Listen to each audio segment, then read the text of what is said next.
moi, je parle beaucoup, comme tous les entre guillemets timides, mais pour moi, la parole n'a pas beaucoup de valeur, en fait. Et donc, je me suis aperçu que l'écriture, c'était la seule vraie parole.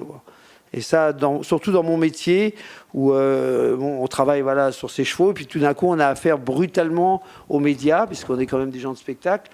Et pour moi, à chaque fois, même encore à mon âge, ça me stresse.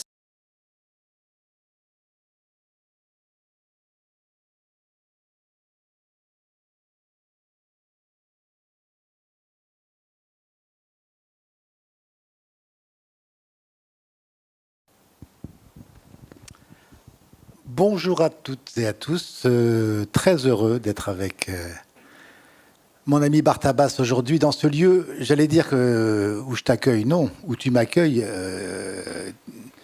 Si je comptais le nombre de spectacles, y compris de l'Académie, que j'ai vu à la Villette, notamment un inoubliable Requiem, avec aux baguettes Monsieur Minkowski, mais aussi d'autres...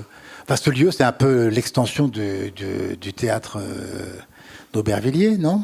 Bah, déjà, on n'est pas loin, c'est vrai.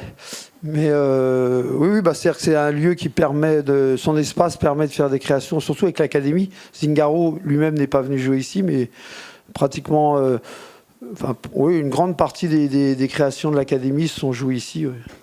Parce que on peut presque y faire des espèces de résidences. Avec Caroline Carson, on était venu jouer We Were Horses ici, donc dans la grande halle, et on avait installé même sous le haut vent à l'entrée les écuries et une carrière de travail qui était très sympa. Ça permettait le matin aussi de montrer le travail quotidien en public. Donc ça, c'est un très bon souvenir aussi. Ouais. Et puis on devait faire le Sacre du Printemps l'année dernière, qui a été annulé d'ailleurs. Oui, comme tout le reste. Et que l'on refera normalement en 2022. Avril prochain, c'est 22 ou 21, je ne sais même plus maintenant, on ne sait plus. Oui, 22 jours. Et les entretiens silencieux. Alors ça devait avoir lieu à Zingaro. Dont j'ai eu la chance de voir une représentation intime, si j'ose dire, parce qu'on n'était que deux à pouvoir y assister, qui a été annulée évidemment à cause du confinement.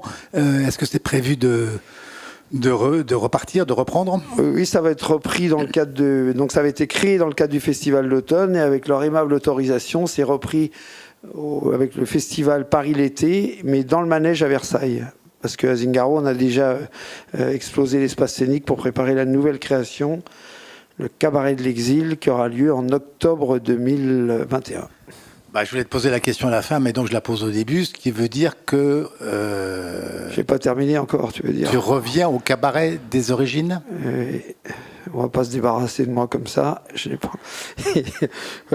oui, en tout cas dans sa structure. Oui, j'avais envie je pense que c'est né aussi j'avais une envie depuis longtemps un peu de boucler la boucle quelque part, de revenir au cabaret du début. Pas seulement pour le montrer à une nouvelle génération, parce que le spectacle ne sera pas pareil, hein, mais la structure du spectacle, c'est-à-dire les gens assis à des tables à qui on offre du vin chaud et certaines constantes du spectacle qu'on va retrouver un peu comme un clin d'œil. Mais avec la piste circulaire. La piste circulaire. Le vin chaud, le corbillard alambique, voilà, le chariot des cloches, les oies évidemment. Sauf que là, ça s'appelle Cabaret de l'Exil, c'est en plusieurs volets. Et la première année, la première saison, ça sera autour de la culture yiddish. Quoi. Donc voilà, c'est avec la musique klezmer et donc et voilà. Et les spectateurs se parlent déjà. Acquise. Donc voilà, enfin l'idée c'était, je pense que c'était un peu un besoin aussi avec tout ce qu'on a vécu depuis 1 an et demi, de revenir à un spectacle convivial, enfin une structure de spectacle, j'entends convivial, c'est-à-dire où les gens sont assis autour des tables, puisque le principe du cabaret c'est qu'on se retrouve autour d'une table avec 2, 3, puis c'est des tables de 4, 5 personnes, avec pas forcément des gens qu'on connaît, quoi. Donc ça permet de partager, en plus de voir le spectacle, de partager un peu une présence. Tu acceptes les spectateurs qui ne sont pas vaccinés, ou tu ne prends que des vaccinés? Il y aura, ça sera en octobre, tout le monde sera vacciné, ça sera longtemps que ça sera devenu obligatoire. On sera déjà au 4e vaccin, je pense. On ne lance pas le débat là-dessus. Mais donc les cabarets, c'est en même temps, même s'ils sont différents, c'est quand même l'idée que toute l'aventure de Zingaro a commencé par là, et que voilà, c'était un peu un éternel retour. Oui, on va voir, peut-être. Enfin, disons que c'est basé... Ça ne tournera pas, par exemple. Il y a beaucoup de choses qui vont changer à Zingaro. La notion des grosses tournées dans le monde entier, tout ça, c'est terminé pour nous, je pense. Enfin, pour moi, en tout cas. Je le ferai peut-être avec l'Académie, parce que l'Académie reste un outil de création, je pense, beaucoup plus intéressant, en tout cas mobilisable pour faire des gros projets, comme on a fait effectivement le Requiem de Mozart ou des tas d'autres créations. Donc ça, il y en aura sûrement d'autres qui peut-être voyageront. Mais les spectacles de Zingaro, maintenant, resteront tout le temps à Aubervilliers. Je veux revenir un peu au lieu. Voilà, ça sera aux gens de se déplacer pour venir du monde entier. Ils viendront à Aubervilliers, dans le 9-3. Ça leur fera pas de mal. Justement, le dernier spectacle qui était intitulé Ex Anima était sous-titré Ultime Création, ce qui a fait beaucoup jaser, parce qu'on a cru que tu abandonnais totalement et le spectacle et le théâtre équestre Zingaro, mais c'était quand même sous-titré Ultime Création, et évidemment ça prenait son sens quand on voyait le spectacle, puisque les chevaux étaient rendus totalement à leur liberté, je dirais presque ontologique. Tu rendais les rênes aussi. En ce sens, on comprenait que c'était la fin d'un aboutissement, ce qui explique aussi davantage peut-être ce retour à des cabarets. Mais quand tu as fait Ultime Création, tu avais la conviction que c'était vraiment le dernier grand spectacle qui allait se déplacer. Comme ça, qu'à ça, Ultime veut dire le dernier en date, quoi. Oui, mais... Donc, oui, c'était, je sais pas, moi je travaille de manière très très instinctive, comme je dis souvent. Donc là, voilà, j'ai eu l'envie de dire ça, effectivement, tu l'as très bien dit, c'est aussi parce que quelque part, je pense que c'est l'aboutissement de tout un travail de théâtre équestre. Quand on a la prétention de s'appeler théâtre équestre, la moindre des choses, c'est de célébrer les chevaux comme acteurs principaux de ce théâtre, quoi. Donc c'était une manière de leur rendre hommage, une dernière fois, entre guillemets, j'allais dire, et puis d'aller vers les purs, puisqu'il n'y avait plus que des musiciens. Meilleur entretien silencieux, j'ai enlevé les musiciens, donc il ne reste plus qu'un cheval, il n'y aura plus de chevaux. Il y a la musique du corps du cheval quand même. Oui, avec des micros. Voilà, l'IRCAM va sonoriser le cheval et on entendra la respiration, le soupir, le souffle du cheval. Enfin, je voudrais que le spectateur entende ce que moi j'entends quand je suis assis sur le cheval, quoi, on va dire. Donc, comme par un fait d'exprès, au moment où tu rends les rênes avec Ex Anima, tu publies d'un cheval à l'autre et tu te contredis. Tu as, depuis le temps que je te suis, tu as toujours dit que tu ne t'exprimais que par tes spectacles, que seuls d'ailleurs les spectacles eux-mêmes étaient ta propre identité, que tu ne voulais même pas les commenter, il fallait les voir pour comprendre qui tu étais. Et là, d'un cheval à l'autre, ton premier livre, pardon de te le dire tardif, est un peu en contradiction. Alors, quelle était la raison? Qu'est-ce qui a tout d'un coup, et là je parle sérieusement, qui t'a fait passer tout d'un coup du statut d'artiste pur à 100% aussi à celui d'écrivain? Moi, je dirais déjà plutôt du statut d'artisan à celui d'artiste-écrivain. Parce que pour moi, les seuls artistes sont les écrivains et les musiciens. Parce que les gens de théâtre, de scène ou les danseurs sont des artisans. Hein. Ce sont des artisans qui n'existent qu'une heure et demie devant le public, qui ne travaillent pas pour la postérité. Alors que celui qui écrit ou celui qui peint ou celui qui sculpte a la chance de pouvoir voir son œuvre, entre guillemets, perdurer, quoi. Enfin bon, ça, c'est une vaste discussion. Mais non, le pourquoi, encore une fois, tout d'un coup, c'est devenu le moment juste. C'est vrai que je disais en forme de boutade, j'avais trop de respect pour la littérature et l'écriture pour m'y adonner comme ça de manière un peu subalterne, on va dire. Et je m'étais dit, je n'écrirais que... Enfin, dans ma tête, je me disais, je me mettrais peut-être à écrire le jour où j'arrêterais de monter à cheval, où je pourrais plus monter à cheval. Donc j'aurais du temps pour ça, quoi. Et c'est vrai que je monte encore un petit peu. Mais voilà, c'est devenu un besoin... je ne peux pas l'expliquer. Tout d'un coup, c'était le moment juste, comme tout ce que je fais. Hein. Ce qui décide d'un spectacle, ce qui décide d'un thème, d'une décision artistique, c'est que je le sens comme ça et on le fait. Et là, tout d'un coup, je me suis senti le courage et le droit, quelque part, d'écrire, quoi.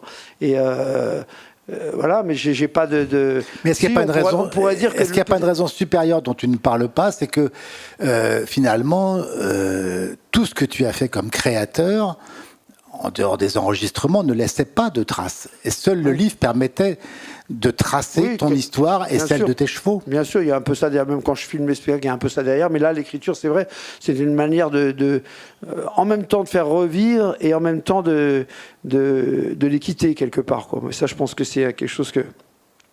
Voilà, quand tu évoques quelqu'un, un disparu, ça c'est une manière aussi de, comment dire, régler l'addition, quoi. C'est-à-dire dire voilà, tout ce que quelque part c'est les laisser partir, quoi. C'est-à-dire voilà, j'ai couché sur le papier, et puis là c'était quelque chose de très très profond, très très intime. Quand tu dis, c'était pas comparable avec l'idée de s'expliquer sur un spectacle, c'est de dire des choses que je ne peux pas dire dans les spectacles même. C'est-à-dire que d'ailleurs le livre ne parle assez peu, ne parle pas de l'histoire de mes chevaux dans les spectacles quelque part, quoi. Enfin, on les apparaissent forcément, mais ce n'est pas du tout un récit historique de leur, on va dire, de leur biographie artistique. Ah non, c'est toi. C'est vraiment voilà, de m'interroger sur qu'est-ce qu'ils m'ont laissé et en quoi ils m'ont construit, quoi.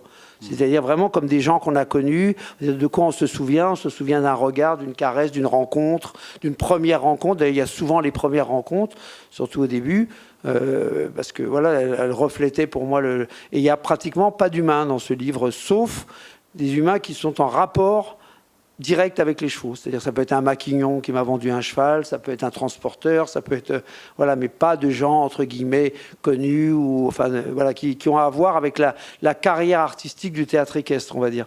C'était vraiment quelque chose à l'os, de très intime et très particulier, parce que c'est pas évident. C'est-à-dire que tu peux te souvenir, si tu évoques une personne humaine, bon, bah, tu peux te souvenir d'un échange, alors bien sûr, tu peux aussi te souvenir d'un regard, d'une caresse, voilà, d'une sensation, mais tu peux aussi te souvenir d'un échange verbal, d'une discussion, d'un propos avec les chevaux. Bon, bah, les chevaux ne parlent pas, quoi. Donc tout ce que tu as échangé avec eux passe par ton corps, en fait. Donc c'est essayer de se souvenir d'une sensation d'un cheval qui piaffe, d'une sensation d'un moment précis. Voilà, et c'est des choses souvent très très intimes que le public n'a peut-être pas vues. Quand je raconte que, par exemple, dans Liturgie équestre, qui est un spectacle que j'avais fait avec l'Académie, avec Alexandre Tarot, sur des pièces de Bach, et voilà, et que pendant une suite de Bach, j'étais sur Horizonte qui piaffait comme ça pendant un mouvement, pendant presque 3 minutes d'affilée, comme ça, avec une douceur incroyable, et un papillon, et la lumière était faite de telle sorte que ma tête était coupée, c'est-à-dire qu'on ne voyait pas ma tête, on voyait une partie de mon corps et surtout le cheval, quoi. Et Alexandre Tarot au piano, et pendant ce morceau-là, un papillon est venu se poser sur mon épaule, quoi. Et donc j'étais complètement pris là-dedans, parce qu'entre ce piaffé qu'il fallait absorber dans son dos, dans ses fesses, la douceur du mouvement, et le papillon qui restait posé sur mon épaule, voilà, c'était un truc très particulier, mais il n'y a que moi qui l'ai vu. Aucun spectateur ne l'a vu, quoi. Donc voilà, c'est des petites choses. Quand je raconte des moments de spectacle dans ce livre, c'est plutôt des moments comme ça, des moments que moi j'ai ressentis, j'ai vécu. Et puis sinon, voilà, c'est effectivement réfléchir en quoi ils m'ont construit, en quoi essayer de faire comprendre ce que peut être... c'est très difficile d'en parler, hein. Pour ça, il n'y a que les... Enfin, de toute façon, pour moi, ça a été une grosse claque d'écrire ce livre, je dois le dire franchement, parce que c'est... Moi, je parle beaucoup, comme tous les... entre guillemets timides, mais pour moi, la parole n'a pas beaucoup de valeur, en fait. Et donc, je me suis aperçu que l'écriture, c'était la seule vraie parole, quoi. Et ça, surtout dans mon métier, où on travaille voilà, sur ses chevaux, et puis tout d'un coup, on a affaire brutalement aux médias, puisqu'on est quand même des gens de spectacle. Et pour moi, à chaque fois, même encore à mon âge, ça me stresse, voilà, d'avoir tout d'un coup à se retrouver dans l'extérieur. Alors, tant que je suis sur un cheval, ça va, mais avoir à expliquer, alors tu le fais, parce que j'ai presque trouvé des parades à ça. J'ai préparé un travail documentaire il y a quelques temps, et j'ai regardé des vieux interviews, c'est assez impressionnant, d'il y a 35 ans, donc des interviews à la télé, et je m'aperçois que je dis mot pour mot à certaines questions les mêmes choses que je réponds encore maintenant. Alors deux choses l'une, où je suis toujours resté droit dans mes bottes, j'ai pas changé d'avis, ou c'est un bouclier en fait, c'est-à-dire c'est des réponses toutes faites. Ou alors tu as appris par cœur il y a 30 ans et tu... Oui, voilà, c'est des manières de tout de suite se protéger, de dire voilà, je sais qu'on va me poser ce genre de questions, tac, je réponds ça, hop, ça y est, je suis couvert, quoi. Et parce que c'est pas évident d'expliquer la relation d'un cheval de manière intime, c'est presque ridicule, quoi. Il faut bien comprendre, les gens ne se rendent pas compte de ça, quoi. C'est-à-dire, ce que tu peux accepter dans une discussion de parler d'intimité, d'un rapport avec un humain ou d'un échange, si tu dis avec un cheval, on te prend vite pour un con. Voilà, de quoi... Puis surtout quand tu es face à un type qui te pose une question avec une petite fiche, qui dit alors Bartabas, il n'y a plus que des chevaux dans votre spectacle. Et quand tu commences à t'expliquer avec des mecs derrière la vitre qui font... faut couper, parce que la réponse a duré plus de 3 minutes, quoi. Tu peux pas. Donc, tu es obligé d'avoir ta réponse. Voilà. Donc, l'écriture te permet vraiment d'aller vraiment en profondeur et avec justesse, parce que tu as eu le temps de revenir sur la phrase, de reposer, de dire est-ce que c'est vraiment ça que j'ai voulu dire, est-ce que voilà. Et donc ça, pour moi, ça a été vraiment une révélation. C'est pour ça que aujourd'hui, je peux affirmer que pour moi, la seule vraie parole est la parole écrite. Ce que j'aurais pas dit il y a même 10 ans, quoi. Il y a même 5 ans. Hein. Alors pratiquement, tu étais quand même au pied de l'Himalaya. Comment tu as fait? Tu as écrit tous les jours, un peu, entreprenant beaucoup, avec un ordinateur à la main? Alors déjà, il y a un truc qui s'est vérifié, ça, je suis assez content de ça, parce que je dis toujours, depuis le temps que je fais des spectacles, j'ai toujours, quand tout est bien assemblé, que la démarche est juste, que l'intention est juste, tout se passe bien. Après, c'est du travail, je ne dis pas que c'est facile, mais il n'y a pas d'accro, il n'y a pas de grosses crises vraiment graves où tu dis je me suis complètement fourvoyé. Voilà. Et là, sur l'écriture de ce livre, ça a été ça. Ça a été beaucoup de travail, mais à mon grand étonnement, je ne peux pas dire qu'à un moment où je lui dis attends, là, non, ça ne va pas du tout, il faut tout recommencer. Ça s'est déroulé lentement, progressivement, mais voilà, donc ça veut dire que la démarche était juste, je pense, dès le départ, quoi. Alors déjà, dans la démarche de l'écriture, j'ai décidé de prendre mes chevaux un par un, c'est-à-dire de les réévoquer dans l'ordre, c'est d'aller au tout premier, les premières sensations, et puis d'avancer chronologiquement. Mais il était évident que chaque cheval n'avait pas la même importance. Donc les chevaux comme Zingaro, évidemment, qui ont beaucoup plus d'importance, donc qui sont évoqués, par exemple, en 8, 9 chapitres, voire 12, même après sa mort, il est encore présent, quoi. Et puis d'autres qui n'ont qu'un chapitre. Ça ne veut pas dire qu'ils sont moins bons, mais la trace qu'ils m'ont laissée est moins importante, voilà. Et donc, mais je les ai écrits en entier. C'est-à-dire, quand arrivait le moment de Zingaro chronologique, je dis, voilà, première rencontre Zingaro, j'ai été jusqu'au bout de l'histoire, c'est-à-dire jusqu'à sa mort, c'est-à-dire 17 ans après, quoi. Donc ça a donné lieu à, je ne sais plus, 7 ou 8 chapitres que j'ai écrits d'une traite. Et ensuite, je suis passé au cheval suivant, et ainsi de suite, quoi. Et ensuite, seulement après des réflexions, d'ailleurs, parce que je n'étais pas sûr de faire ça, mais c'est un peu comme je fais mes spectacles, j'ai fait comme un puzzle.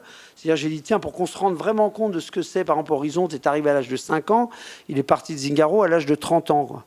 Donc voilà, ça fait 25 années quotidiennes d'entretien silencieux avec lui, quoi. Donc c'est pas quelque chose, il suffit pas de le dire.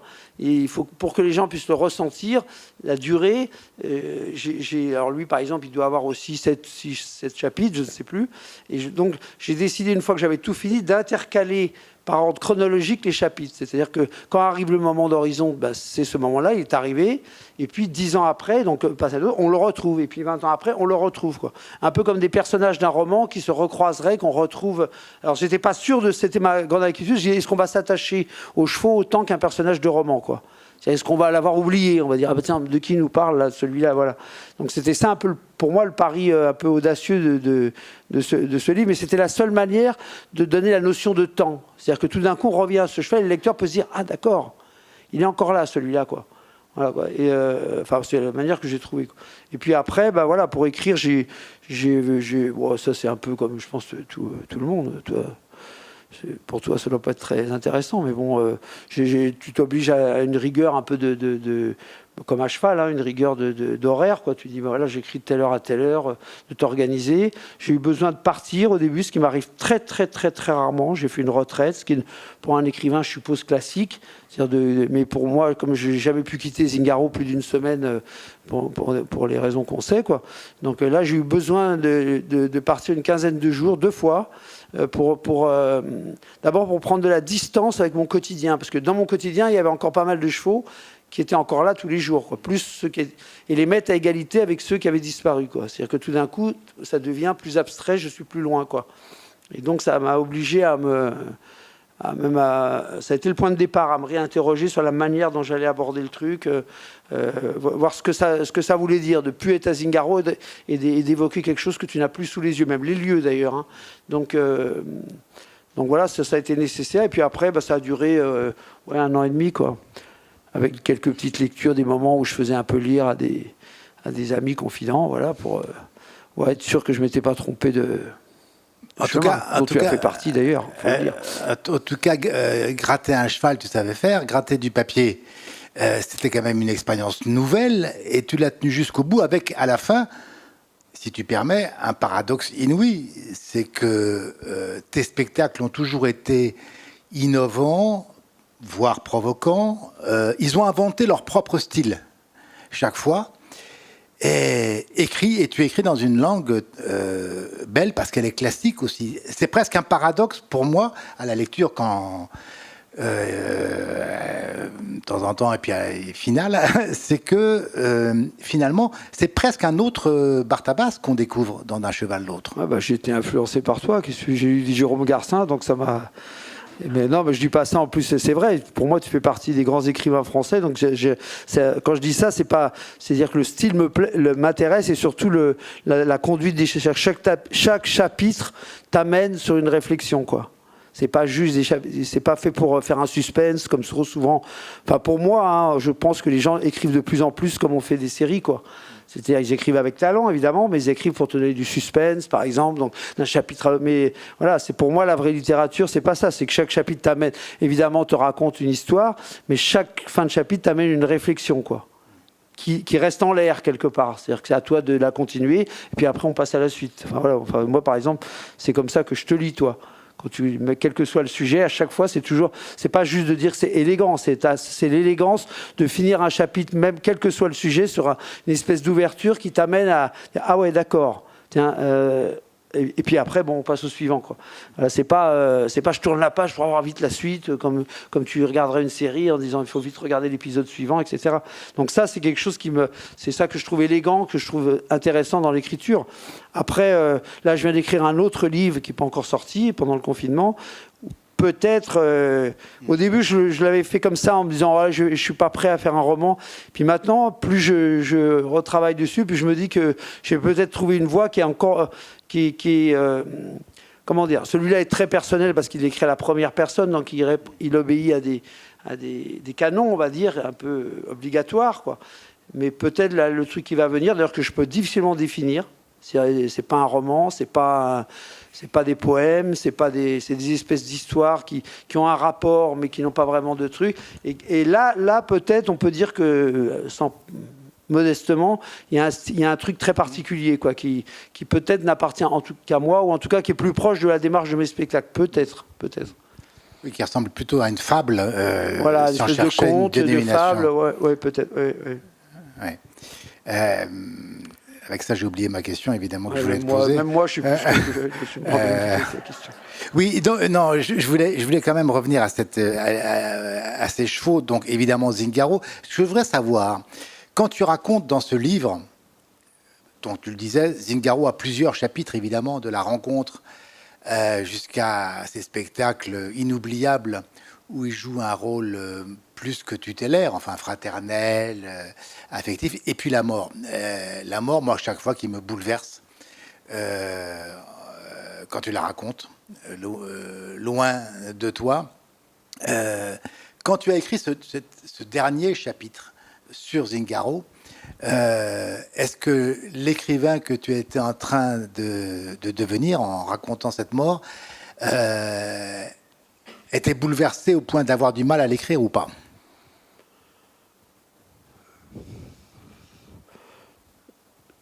Oui, enfin moi je dirais pas ça comme ça. Je dirais que non, c'est du travail pour trouver les mots justes que j'estimais dignes de ce moment-là, quoi.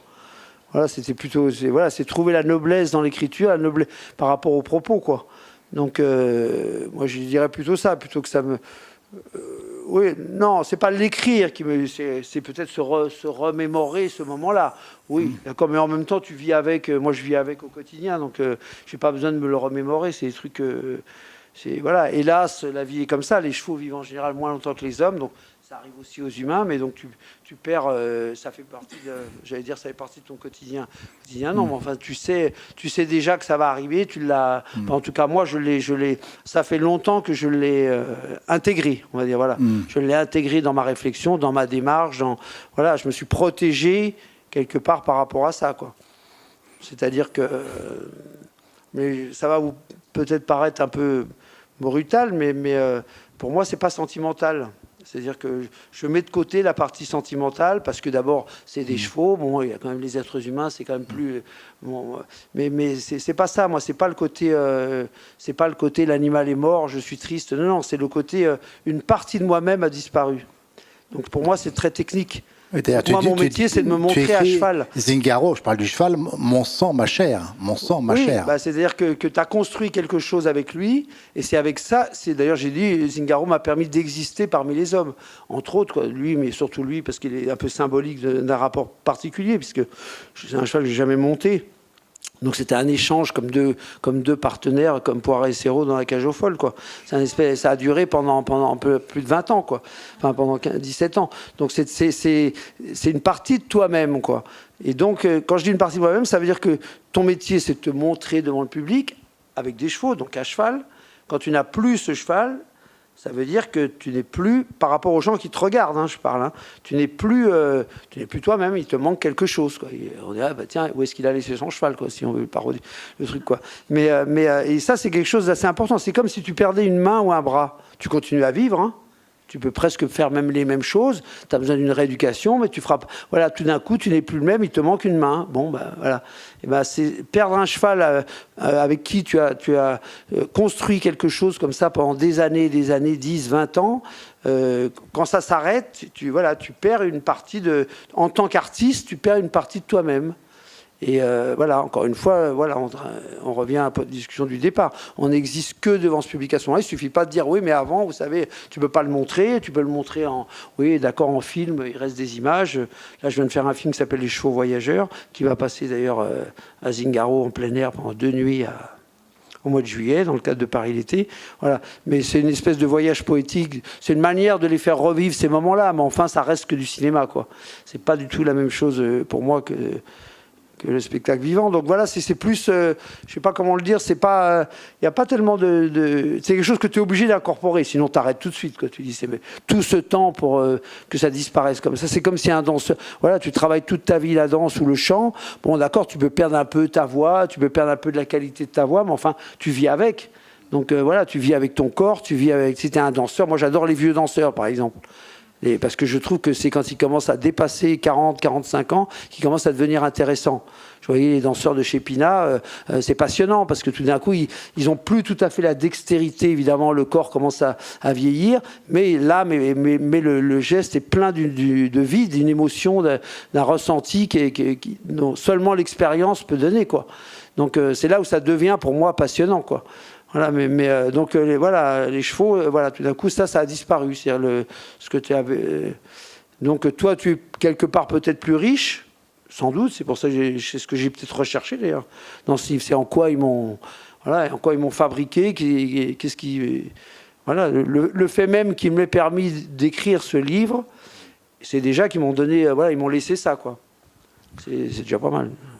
D'autant que tu as, disons les choses franchement, pendant assez longtemps, beaucoup menti. À t'entendre,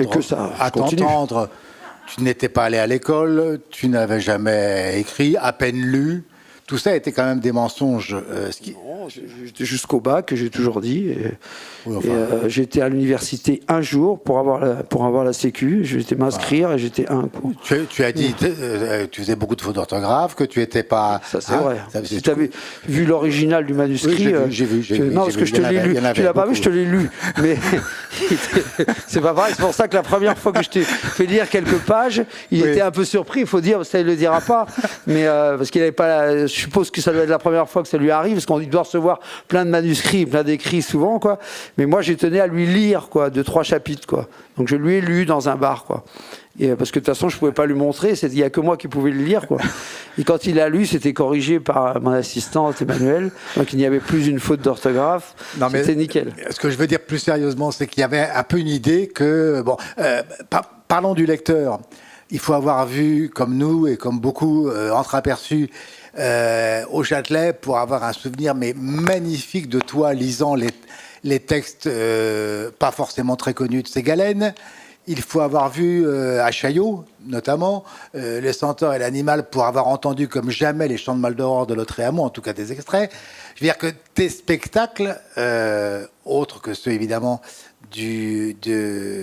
d'Aubervilliers sont remplis, sont pleins à ras-bord de grands textes, de poésie, de grands auteurs.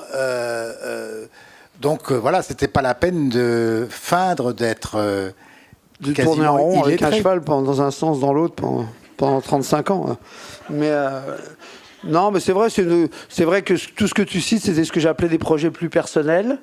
Et c'est pas pour rien, c'est-à-dire que faut savoir aussi ça, il y a cette donnée-là, toujours, encore une fois, on est des artisans à Zingaro, hein, donc on fait des spectacles qui font le tour du monde, donc qui sont joués par principe aux États-Unis, au Japon, à Hong Kong, j'en sais rien, et donc je n'utilise pas de langage intelligible. Donc dès le début, pour moi, ça a été un peu voilà, la musique est quelque chose d'universel pour moi, c'est l'art premier, pour moi, la musique, de toute façon, au-dessus de tout, parce que c'est le seul art qui est au-dessus de la culture. C'est-à-dire qu'on n'a pas besoin de connaître ni les origines, ni la culture, ni les traditions pour être touché par une musique. Donc ça, c'est quelque chose qui me fascine, que d'ailleurs je ne m'explique pas vraiment. Comme moi, un petit gars de Courbevoie, je pleure en entendant un chanteur du Rajasthan. Je ne parle pas rajasthani, je ne connais pas vraiment leur culture, et ça me touche. Donc c'est vraiment, pour moi, c'est l'art c'est le tout premier, c'est le plus celui qui est le plus universel, on va dire. Après vient l'écriture, mais l'écriture, il y a la langue. Donc déjà, voilà, pour vraiment comprendre, des gens vous diront une traduction n'a rien à voir avec, voilà, c'est un peu comme un film sous-titré et un film doublé, quoi. Voilà, donc quelque part, on a perdu quelque chose, encore une fois.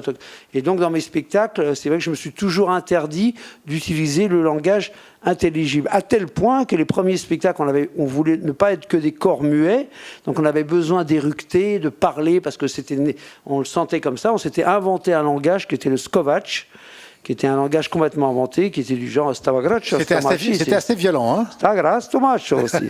Et voilà. Et on avait tout un discours qui a tenu quelques années. Après, avec le succès, on n'a pas pu tenir parce qu'on était les descendants du baron d'Aligre, qui était une photo qu'on avait trouvée au puce d'un barbu. Donc c'était un aristocrate slovaque qui avait grillé toute sa fortune en voulant faire un cirque.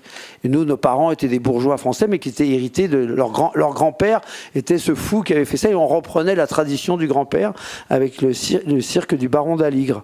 Et on parlait Skovac. Et donc on s'est même tapé des émissions à Madrid très sérieuses, à la télévision, ou avec des gens de théâtre, où on expliquait que c'était un langage qui théâtralement était très intéressant, parce qu'il n'y avait pas il y avait pas de conjugaison, c'était seulement l'intention qui faisait comprendre. C'est-à-dire que si je disais, peux-tu me prêter ta chaise,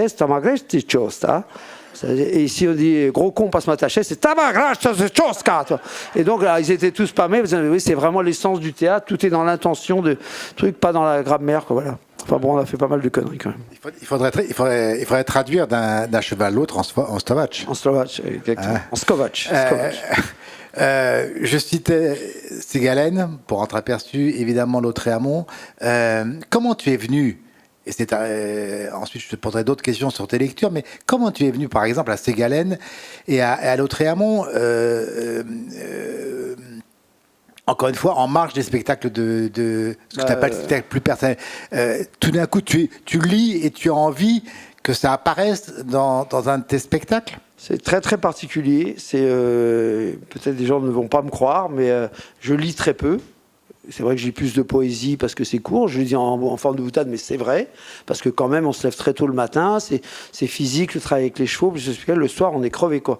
Donc, j'ai pas beaucoup. Hélas, hélas, je dis bien. Et en même temps, c'est une chance qu'il y a plein de grands livres que je n'ai pas lus, on va dire des grands classiques. Et donc, j'ai encore le temps et la chance de pouvoir les découvrir encore, peut-être.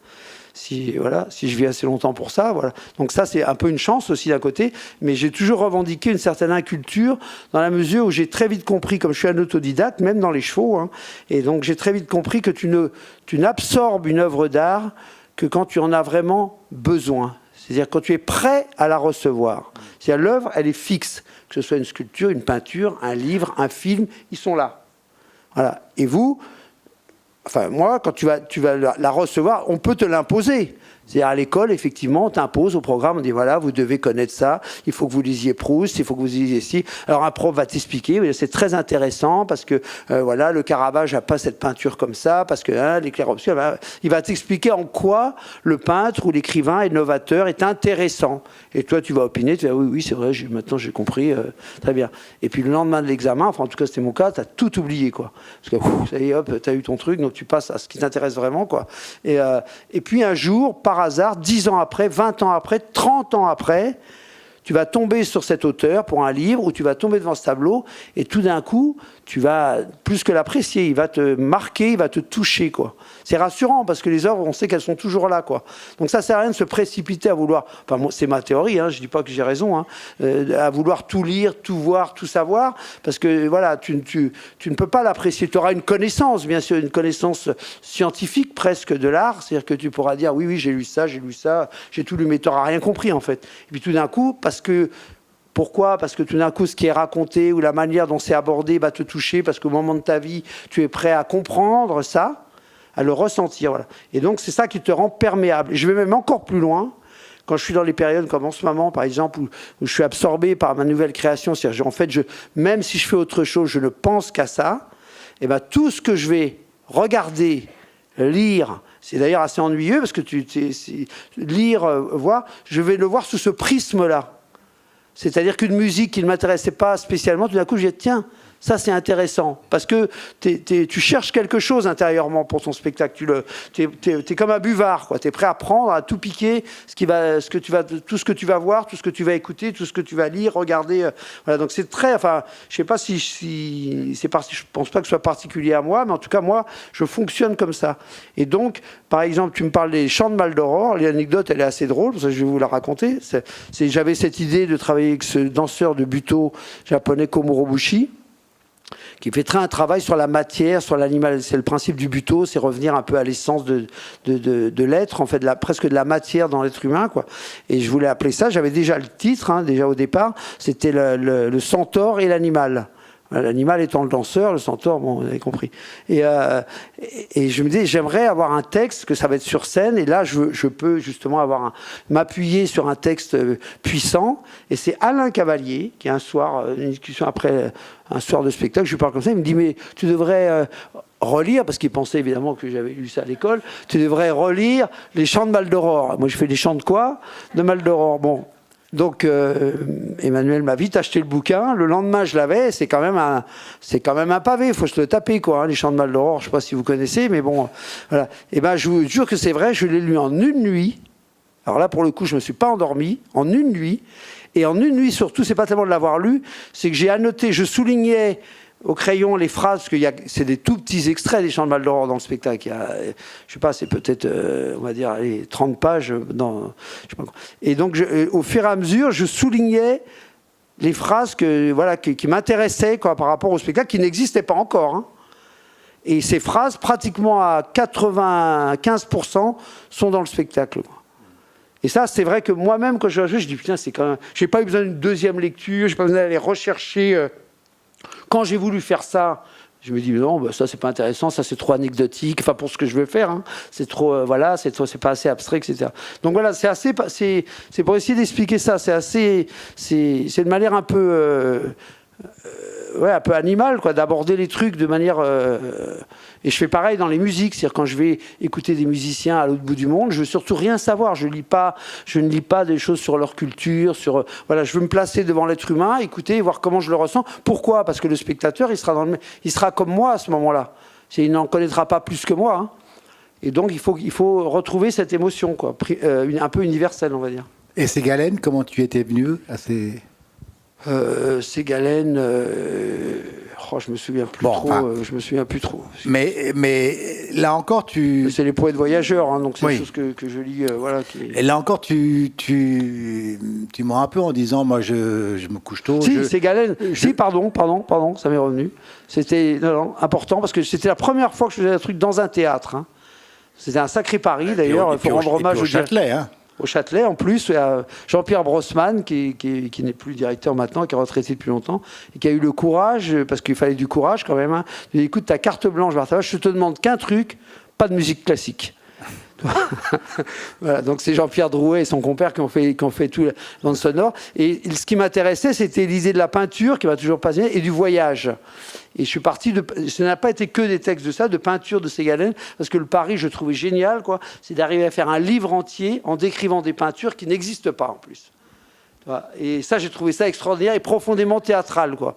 Dans le sens où on te parle d'une peinture, mais tu ne la vois pas, et on te la raconte, quoi. Et donc, je trouvais, comme notion du voyage, je trouvais ça très, très beau. Non, je disais que tu en mentais un petit peu en disant « je suis fatigué, je ne lis que des poèmes et si possible des haïkus parce que c'est encore plus court ». Moi, je pourrais raconter un nombre infini de fois où la fois où tu m'as dit « j'ai découvert cette nuit les livres de Roland Barthes », par exemple. Si. J'ai tout noté. Je t'ai dit ça, mais c'était pas vrai. La fois où tu m'as parlé des Désarçonnés de Pascal Quignard, qui est un gros livre bouleversé, la fois où tu m'as parlé de Christian Bobin. Je veux dire, tu lis beaucoup plus que tu ne le dis. Et je pense que ça a davantage accompagné aussi ton entrée dans la littérature que tu ne le dis. C'est vrai. Bah, c'est-à-dire que... comment dire, par exemple, moi je lis pas trop de... D'ailleurs c'est assez marrant parce que je deviens un peu pareil pour les films aussi, c'est que les romans, enfin pour l'instant les romans m'intéressent assez peu, le vrai roman, parce que c'est pas ça qui m'intéresse dans un livre. Ce qui m'intéresse dans un livre, c'est la manière de le raconter. Le livre est assez proche du théâtre pour ça, enfin pour moi, hein. Pour moi le théâtre n'est pas là pour raconter des histoires. Il est là pour être, c'est un rituel, le théâtre. C'est-à-dire que c'est la manière, enfin pour moi, encore une fois, hein, c'est pas du tout, chacun peut avoir ça. Mais pour moi, ce qui m'intéresse dans le théâtre, c'est ce que j'ai appris de Mouchkine, de Brooke, etc. C'est le côté oriental, on va dire, on pourrait appeler ça comme ça. C'est-à-dire que tu connais déjà l'histoire, presque, mais tu viens pour voir comment on va te la raconter. Voilà, un peu comme un musicien, tu viens à un concert de Bach, tu connais plus ou moins, et tu viens pour voir comment le musicien va l'interpréter. Voilà, donc il est 20h30, tout le monde est assis en rond, d'ailleurs, le public se voit. C'est pour ça que le cercle m'intéresse, c'est-à-dire que tu n'es pas face à un décor, tu n'es pas dans un écran de cinéma où tout d'un coup on t'a mis un décor du Moyen-Âge et tu es au Moyen-Âge et tu racontes une histoire au Moyen-Âge, voilà, bon, donc tu y crois, tu es dans la cuirasse, tu es sur le cheval, bon, ok, d'accord. Non, pour moi le théâtre, on est là ensemble, il y a des artistes, des musiciens, des chanteurs, des cavaliers, il y a un public et on est là pour communier ensemble et on va voyager ensemble par l'interprétation, quoi. Et ben pour moi, dans l'écriture, dans la lecture, pardon, c'est aussi ce que je recherche un peu.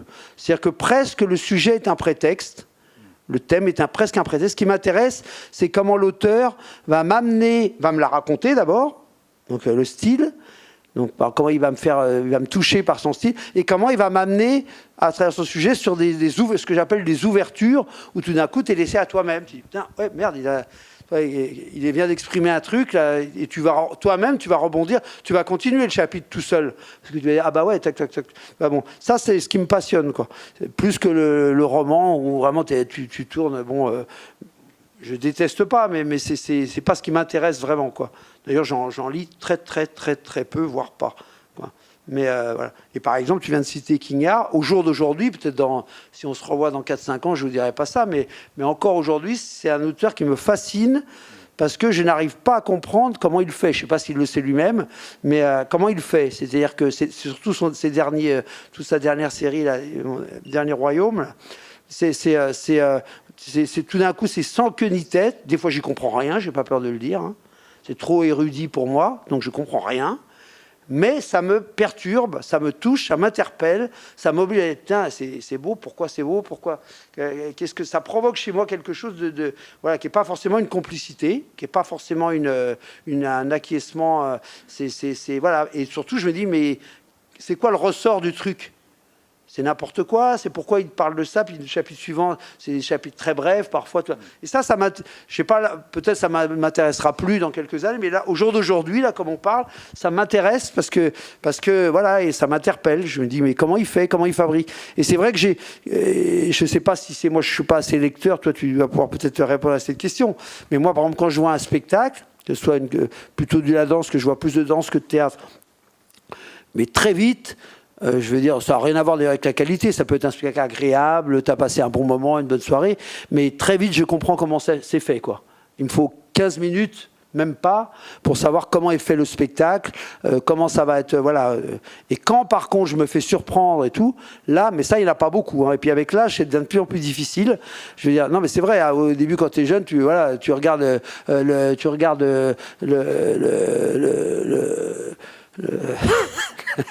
j'en ai qui se marre à côté, je vois déjà. J'ai même pas besoin de le regarder. Et spectacle de Mouchkine, j'avais avec les masques. L'âge d'or. Voilà, bah, j'ai vu ça quand j'avais 16 ans ou 17 ans.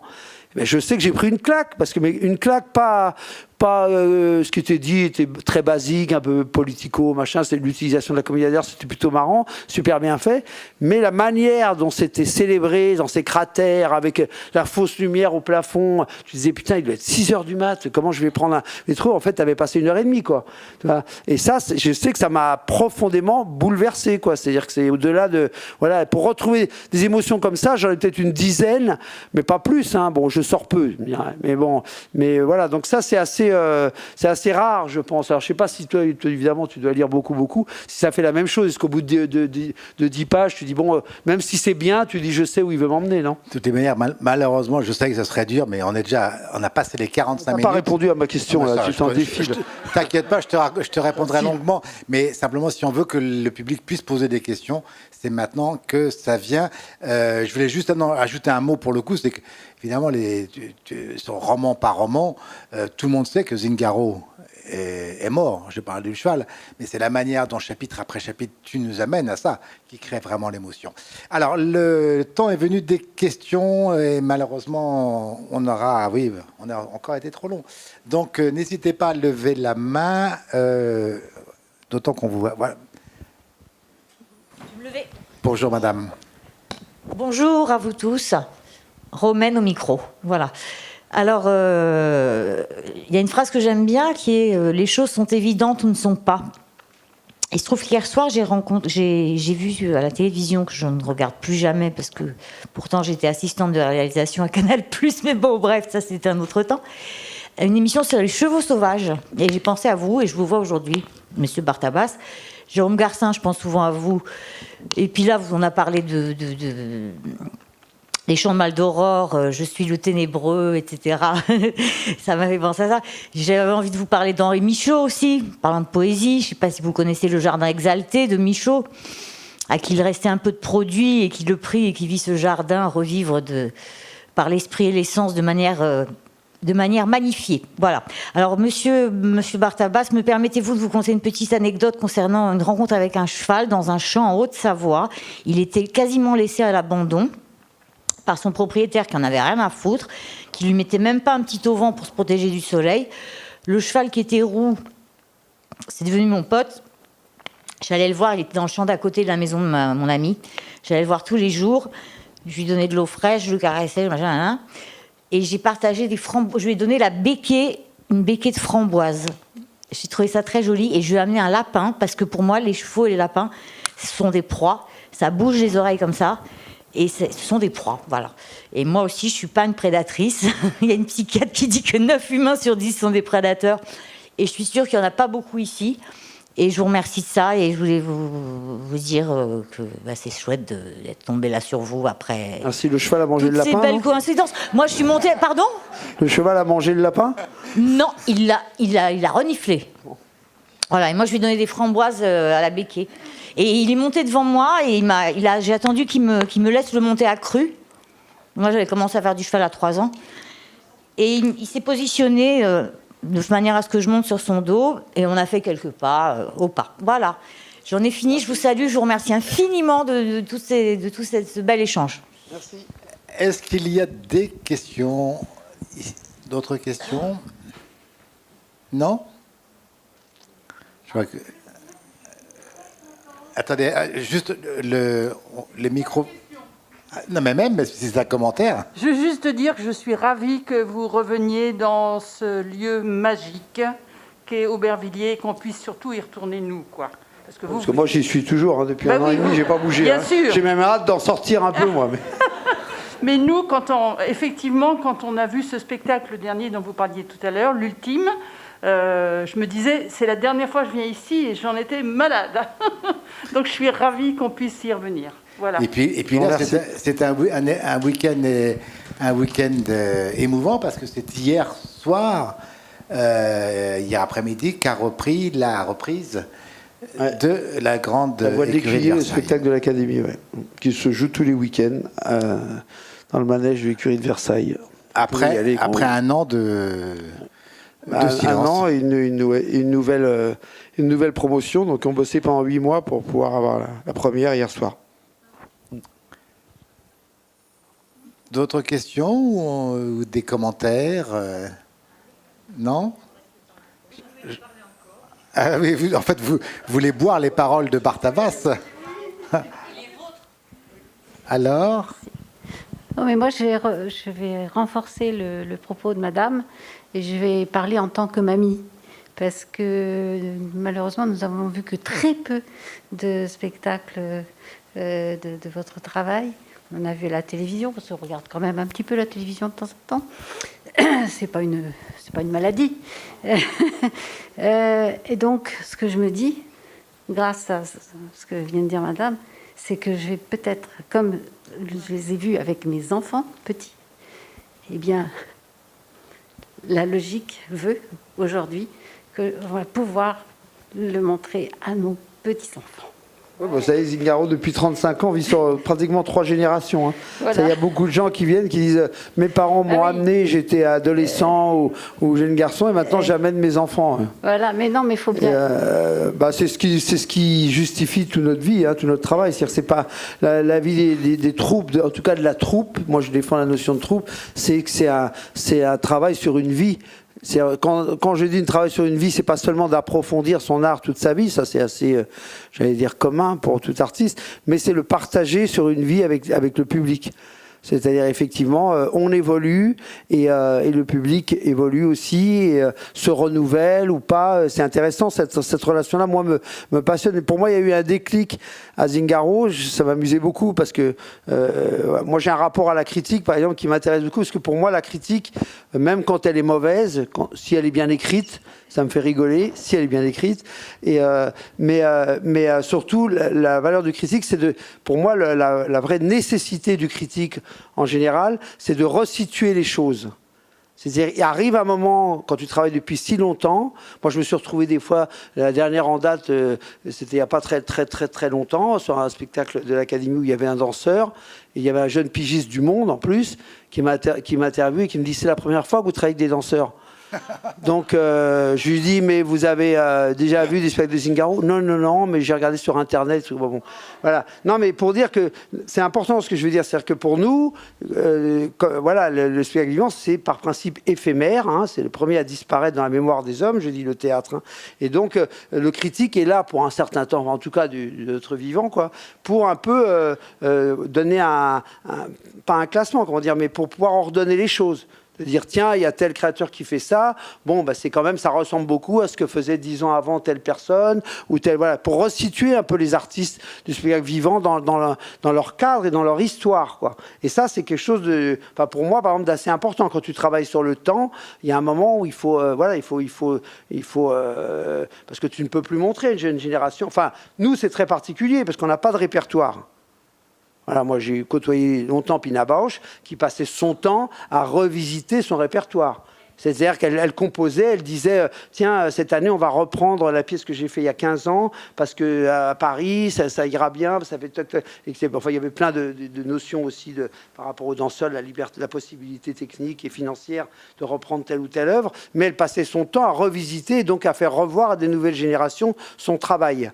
Voilà. Nous, une création, elle est écrite sur mesure pour des chevaux qui souvent ont disparu et pour des gens qui sont souvent à l'autre côté du monde, quoi. Et donc, c'est impossible de les reproduire. Parce que, comme je le dis dans mon livre, des fois, c'est exploité à un défaut d'un cheval qui claque de la bouche. Ça donne l'idée d'un tableau. Voilà, ça serait même avec beaucoup d'argent, ce serait impossible de le recréer. Et ce serait même faux dans la démarche. Ce serait d'essayer de retrouver un plus ou moins sosie qui pourrait faire la même chose. Enfin, ça n'a pas de sens, quoi. Donc voilà, donc on évolue avec nos chevaux, les spectacles évoluent et notre regard évolue avec notre travail. Qui fait que moi, par exemple, si vous me demandez c'est quoi le meilleur spectacle de Zingaro, ma réponse elle est immédiate, c'est celui qu'on fait en ce moment. Parce que c'est celui qui représente ce que je suis ou ce que l'on est en ce moment, maintenant. J'ai pas de raison de faire comme il y a 20 ans, hurler, sauter sur les barbus en leur crachant dessus. Je trouvais ça très drôle quand je le faisais à cette époque-là, mais j'ai pas raison de le faire maintenant. J'avais une raison de le faire il y a 30 ans, donc j'ai pas besoin je vais pas la reconstituer, ça serait ridicule, quoi. Voilà, donc c'est vraiment, on ne peut qu'avancer, quoi. Je sais plus pourquoi on disait ça, d'ailleurs. Et avec d'ailleurs un théâtre qui, même du point de vue architectural, change chaque fois. Évolue à chaque fois. Ce fameux théâtre légendaire, maintenant en bois de Patrick Bouchain d'Aubervilliers, l'intérieur change pour chaque spectacle. Alors, piste circulaire, pas circulaire, double piste, pas double piste. C'est vrai que là encore, quand je disais on va revenir au cabaret, non, on va revenir encore à une nouvelle forme encore de. Oui, c'est vrai qu'on revient à cette forme scénographique. Ben voilà. Parce qu'à chaque fois, chaque spectacle était inventé une scénographie qui a un rapport avec le spectacle. Et voilà, on fait un spectacle sur les anges, on les met dans un cratère. On fait un spectacle sur le Mexique et bordamment. Enfin, bon, il y a deux. Enfin, qui fait que le rapport scène-salle change, même infiniment. La pente des gradins, la hauteur. Enfin voilà. Ça, c'est Brooke qui m'a un peu appris ça. Enfin, appris. J'ai lu. C'est pas lui qui me l'a appris. Je l'ai en lisant. Voilà, j'ai vu à quel point Brooke posait l'attention vraiment à la place du spectateur, le regard voilà. Donc moi, j'ai toujours fait attention à ce que la perception du cercle, parce que moi je fais que tourner en rond depuis 35 ans, hein, dans un sens dans l'autre, au pas, au trop, au galop, quoi, en avant, en arrière, voilà, bon, c'est pas très compliqué, mais c'est de changer la perception du spectateur par rapport à ça, d'être très proche du cheval, au contraire d'être très au-dessus ou très en dessous, voilà, voilà, la vision est différente, quoi.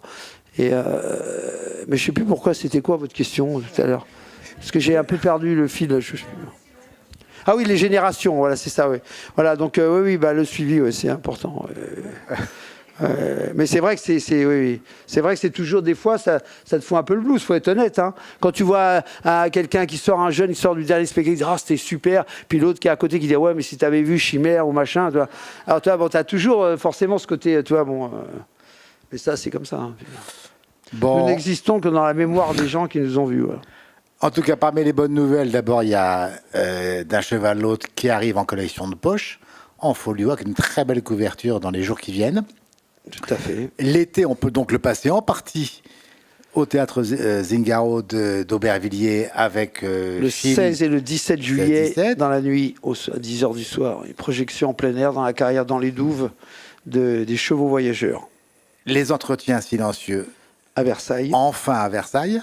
Et puis la reprise qui va aussi continuer à Versailles. Tous les week-ends. Donc on peut continuer à aller à l'Académie équestre de Versailles. Donc c'est que des bonnes nouvelles. Ouais. Et merci beaucoup de t'être prêté au jeu des questions ici au festival Mot pour Mot. Merci à toi.